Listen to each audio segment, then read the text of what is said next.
So if you have a topper and you want to change the hair parting in your topper, then in this video we're going to show you how you can change the hair parting.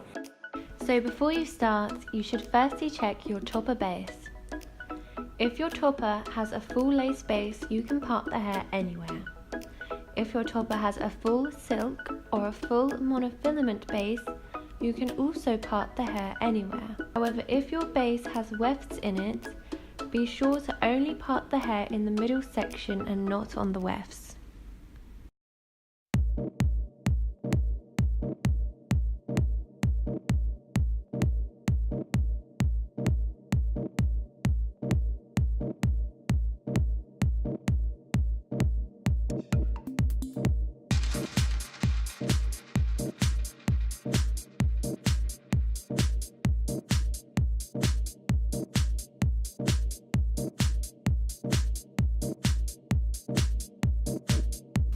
Wash the topper for best results, or make sure it is wet by spraying lots of water on the topper. It being wet will make the new parting line much easier to create.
For finishing touches, apply a hair oil or a leave-in conditioning spray to make the topper smooth and silky.